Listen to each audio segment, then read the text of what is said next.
meron na naman daw ho na panawagan sila na, naku, ito na naman, people power na naman mga bossing. Oh, Ngayong darating na oh, eto ha. Ano tawag nito sa sarili nito? Gen Z, si Gen Z. Balita ko meron na tong sabpina. Ano, balita ko malapit-lapit na din ito, mga kababayan. Ito ba yung si Boy Lighter?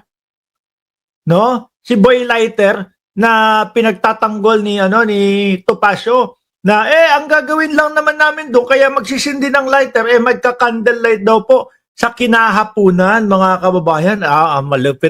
Malupit talaga yung abogado na yon. So pakinggan po natin yung panawagan, mga bossing Chipamo, sir. No? At kung kayo nagpaplano, kayong mga DDS, kung kayo nagpaplano na sumama kayo dito sa pinapanawagan nila, sige, sumama na kayo. Bahala kayo sa buhay nyo. Kung ano trip nyo sa buhay. Total naman, pailan-ilan na lang kayo. Mapusasan din kayo. Game. Banat boy. Boy Lighter, banat. Ayan, good morning sa ating lahat. Ngayon po ay nandito po sa Senate of the Philippines. Nasa Senado. Ang gagawa mo dyan? At inaanyayan ko po ang lahat ng mamamayang Pilipino na ngayong darating na October 12 po ay magkaisa po tayo at magsama-sama po tayo. October 12, mga kababayan, ibig sabihin, ngayon, kaya kung kayo nandito pa sa channel ni Mark Ramos, dapat po pumunta na kayo agad-agad doon. Bakit? Ang 12, ngayon daw, paano kung ano? Ibig sabihin, pag hindi kayo pumunta dyan, mga DDS, ibig sabihin, ano kayo, mas mahal nyo si Mark Ramos kaysa sa kanila. Di ba? Nandito pa kayo sa channel ko Bagay, dyan lang kayo. Kung trip nyo talaga dito, pakitain nyo ako. Okay? Kung ano po ang schedule nating date at kung saan po ang ating venue ay aanunsyo po natin kung saan tayo magtitipon-tipon. Samantalang nung nakita ho namin itong video na ito, gist na yata, mga kababayan. Paano yun? Wala pa kayong ina-announce na date? Hindi, meron na. Si Kiko Barsaga, mga bossing, meron ng in-announce na date.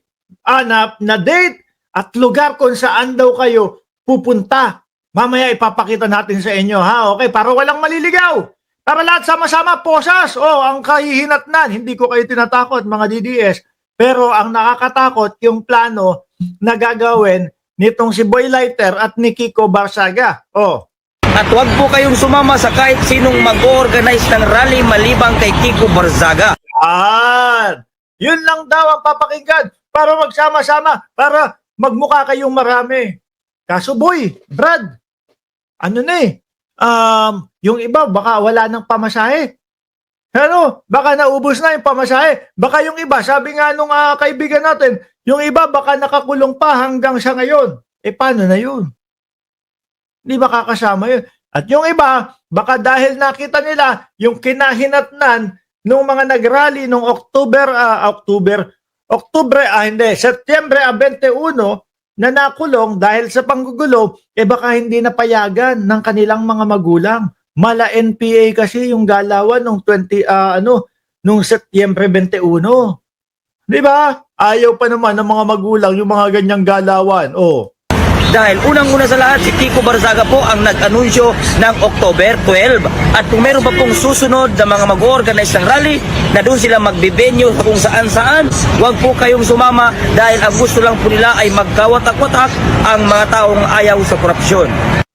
Hindi naman. Kami ayaw din namin Ayaw din namin sa korupsyon. Gusto nga namin umuwi na si Saldico at gusto nga namin na talagang paharapin sila sila Chis Escudero at sila Jingo Estrada at kung sino pa na mga politiko na nadadawit yung mga pangalan, pero hindi sa pamamaraan ng papunta-punta nung mga ganyang tawag diyan, pupunta tapos wala namang a-attend o onti lang, di ba? Dahil po tayo po ay sawang-sawa na sa korupsyon, pagod na po tayo sa mga nakawan sa ating bansa, magkaisa po tayo at pero hindi kami sasama doon sa susunugin yung palasyo kasi galawang NPA yan kapag kaganyan. Yung tipo bang sasabihin mo, uudyukan mo, sindihan na po natin yung inyong mga lighter, at mag-uumpisa na tayong sunod. Hindi nila sinabi susunugin, pero tingin ko yun talaga ang plano nilang gawin doon. Kaya lang nahalata, rebellion, no? Kaya binago na lang. Sabi, candle lighting na lang daw ho with kukurap-kurap na mata ni Topacio. Oh. Sama-sama po tayo ngayong darating na October 12 po. Kung nasaan po si Kiko Barzaga ay doon po tayo magtipon-tipon. Huwag po tayong susunod sa kung sino-sino. Unang-una po sa lahat, si Kiko Barzaga ang nagsabi ng date na October 12 at doon po tayong pumunta. Doon daw Mamayang konti ho, papakita na natin kung saan po yung magiging meeting place ninyong mga magpapa-oblo o mga magpapakulong. Sige. Ang lahat, hindi kung sino-sino. Marami na naman pong organizer ng rally na yan na lalabas at magbibigay na naman ng benyong iba para magkawatak-watak ang mga taong ayaw sa korupsyon.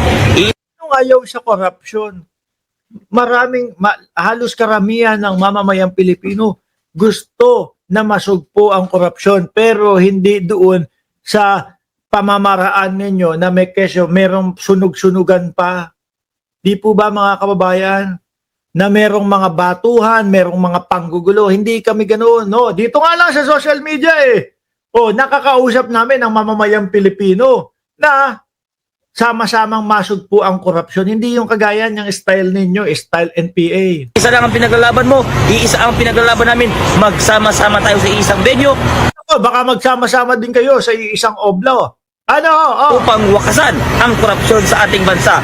Nasaan ka man, taga Luzon, Visayas, Grabe, paano yun? Dadayo pa yung mga taga-Visayas tsaka Mindanao kapag ka eto na, inanunsyo na. Nag-anunsyo na ho kasi si Kiko Barzaga, mga bossing.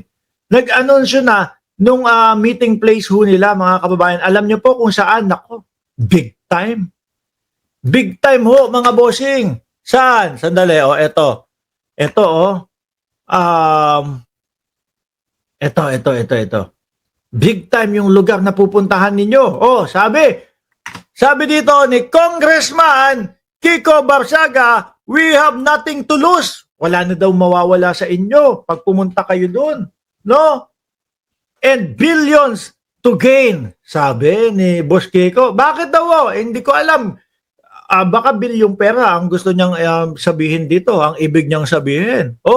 Wala nang mawawala sa atin, pero maaari tayong makagain ng billions, baka pera yung dito. Kasi mga kababayan, ang ine-ebas o sinasabi ni Kiko Barzaga na pupuntahan nyo daw po, walang iba kundi ang Forbes Parks. Without S nung parks. No, Forbes Park, mga kababayan. Susugurin nyo yan.